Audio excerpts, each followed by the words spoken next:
ಸಖತ್ ಖಾರ ಬಣ್ಣ ಮತ್ತು ರುಚಿ ಆಚಿ ಚಿಲ್ಲಿ ಪೌಡರ್. ಇಲ್ಲಿ ಕಬ್ಬು ಬೆಳೆಗೆ ಬೆಲೆ ನಿಗದಿ ಮಾಡಿದ್ದಾರೆ ಫ್ಯಾಕ್ಟ್ರಿ ಅವರು. ಅದಕ್ಕೆ ನಮಗೆ ಸಮಾಧಾನ ಇಲ್ಲ. ಮತ್ತು ಹಳೆ ಬಾಕಿ ತೀರಿಸಬೇಕು ಅಂತ ಒಂದು ಪ್ರತಿಭಟನೆ ಇಲ್ಲಿ ಜನ ಕೆಲವರು ರೈತರ ಸೋಗಿನಲ್ಲಿ ಕೆಲವರು ಬಂದವರು ಈ ಯಾರ್ಡ್ನಲ್ಲಿ ನಿಂತಿದ್ದ ಕೆಲವು ವಾಹನಗಳಿಗೆ ಕಬ್ಬಿನ ವಾಹನಗಳಿಗೆ ಅವ್ರಿಗೆ ಬೆಂಕಿ ಹಚ್ಚಿದ್ದಾರೆ. ಈ ಬಗ್ಗೆ ನಮ್ಮಲ್ಲಿ ಪ್ರಕರಣ ದಾಖಲಾಗಿದೆ. ಸೊ ಮೇಲ್ನೋಟಕ್ಕೆ ಇದು ಒಂಥರ ಪೂರ್ವಯೋಜಿತ ಥರ ಕಂಡು ಬರ್ತದೆ. ಯಾಕಂದರೆ ಪೆಟ್ರೋಲ್ ಕ್ಯಾನಲ್ಲೆಲ್ಲ ಪೆಟ್ರೋಲ್ ತಂದಿದ್ದಾರೆ.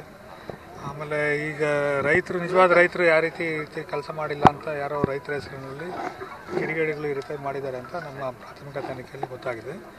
ಅವ್ರು ಯಾರೇ ಇದ್ದರೂ ಕೂಡ ಇಲಾಖೆ ಅವ್ರನ್ನ ಗಂಭೀರವಾಗಿ ಪರಿಗಣಿಸಿ ಅವರಿಗೆ ಮೇಲೆ ನಾವು ಮುಂದಿನ ಕಾನೂನು ಕ್ರಮ ನಾವು ತಗೊಳ್ತೀವಿ. ಇನ್ನು ಇದುವರೆಗೆ ನಿನ್ನೆವರೆಗೆ ಸಾಯಂಕಾಲ 7 ಗಂಟೆವರೆಗೆ ಇದು ಆರಿಸೋದು ಎಲ್ಲ ಮುಗಿದಿದೆ. ಈಗ ತನಿಖೆ ಇನ್ನು ಸ್ಟಾರ್ಟ್ ಆಗಿದೆ. ನಮ್ಮ CPI ಮುದೋಳವರು ತನಿಖೆ ಮಾಡ್ತಾ ಇದ್ದಾರೆ. ಯಾರು ನಿಜವಾಗಿ ಮಾಡಿದರೆ ಅವ್ರನ್ನ ಮಾತ್ರ ನಾವು ಅವ್ರಿಗೆ ಗುರುತು ಮಾಡಿ ಸಾಕ್ಷಿ ಆಧಾರದ ಮೇಲೆ ಅವ್ರ ಮೇಲೆ ಮುಂದಿನ ಕಾನೂನು ಕ್ರಮ ತಗೊಳ್ತೀವಿ. ಸಾಕಷ್ಟು ರೈತರು ಒಳಗಡೆನೇ ಇದ್ರು ಆಲ್ರೆಡಿ. ನಾನು ಆಗಲೇ ನಿಮಗೆ ಹೇಳಿದೆ. ನಾನು ನಿಮ್ಗಾಗಲೇ ಅಲ್ಲಿ ನೀವು ಹೇಳೋಕೆ ಮುಂಚೆನೇ ನಾನು ಉತ್ತರ ಹೇಳಿದ್ದೀನಿ. ಅದಕ್ಕೆ ರೈತರ ಹೆಸರಿನಲ್ಲಿ ಯಾರೋ ಕಿಡಿಗೇಡಿಗಳು ಬಂದು ಮಾಡಿರೋದು ಅಂತ, ರೈತರ ಹೆಸರಿನಲ್ಲಿ ಯಾರೋ ಕಿಡಿಗೇಡಿಗೆ ಬಂದು ಮಾಡಿರೋ ಕೃತ್ಯ ಅಂತ ನಮ್ಮ ಮೇಲ್ನೋಟಕ್ಕೆ ನಮಗೆ ಅನ್ನಿಸ್ತಾ ಇದೆ. ಪೂರ್ತಿ ತನಿಖೆ ಆದಮೇಲೆ ಇದ್ರ ಬಗ್ಗೆ ಸತ್ಯಾಸತ್ಯತೆ ಎಲ್ಲ ಕಂಡು ಬರ್ತದೆ. ಪ್ರಕರಣದಲ್ಲಿ ASP ಅವರಿಗೆ ಕಾಲು ಮುರಿದಿದೆ. ಅವ್ರಿಗೆ ಹೆಚ್ಚಿನ ಚಿಕಿತ್ಸೆ ಇಲಾಖೆ ಪೂರ್ತಿ ಅವ್ರದ್ದು ಚಿಕಿತ್ಸೆ ವೆಚ್ಚವನ್ನೆಲ್ಲ ಭರಿಸಲಿದೆ. ಅವ್ರಿಗೇನು ಮುಂದೆ ಮೆಡಿಕಲ್ ಸೌಲಭ್ಯ ಎಲ್ಲ ಕೊಡ್ತೀವಿ ನಾವು. ಇದು ತಳ್ಳಾಟದಲ್ಲಿ ಬಿದ್ದು ಕಾಲುಗೊಂಡಿರೋದು ಅಂತ ನಮಗೆ ಮಾಹಿತಿ ತಂದು. ಸರ್, ಇಲ್ಲಿದ್ದಂಥ ರೈತರು ಏನು ಹೇಳ್ತಾರೆ, ಇಲ್ಲ ಅವರೇ ರೈತರೇ ಬಂದು ಬೆಂಕಿ ಹಚ್ಚಿರೋದು, ನಮ್ಮ ಎದುರಿಗೇನೆ ಹಚ್ಚಿದ್ರು, ನಮಗೂ ಹೊಡೆದಿದ್ದಾರೆ ಅನ್ನೋ ಮಾತು ಹೇಳ್ತಾ ಇದ್ದಾರೆ ಸರ್.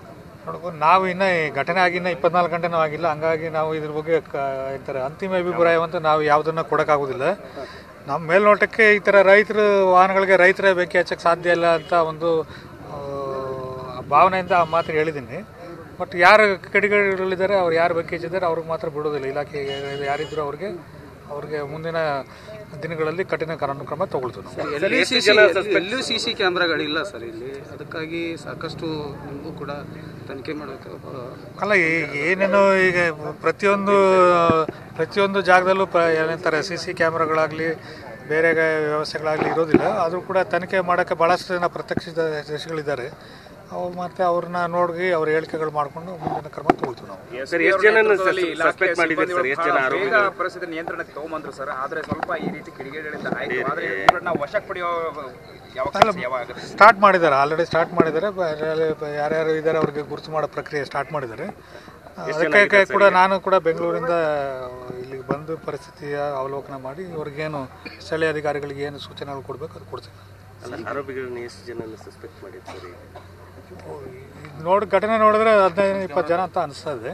ಮುಂದೆ ಎಷ್ಟು ಜನ ತನಿಖೆಯಲ್ಲಿ ಎಷ್ಟು ಜನ ಇದ್ದಾರೆ ಎಲ್ಲರಿಗೂ ನಾವು ಹಿಡಿತೀವಿ ನಾವು. ಜಾರಿ ಮಾಡಿದ್ರು ಸಾಕಷ್ಟು ಸಂಖ್ಯೆಯಲ್ಲಿ ರೈತರು ಸೇರ್ತಾ ಇದ್ದಾರೆ. ಸೇರ್ತಾ ಇಲ್ಲ ಅಂತ ನಮ್ಮ IG ಅವರು ಹೇಳ್ತಾರೆ. ಅಲ್ಲ, IG ಅವರು ಹೇಳ್ತಾ ಇದ್ದಾರೆ ಅದ್ರ ಬಗ್ಗೆ. ನೆಕ್ಸ್ಟ್ ರೈಟ್ ರೀ. Thank you very much.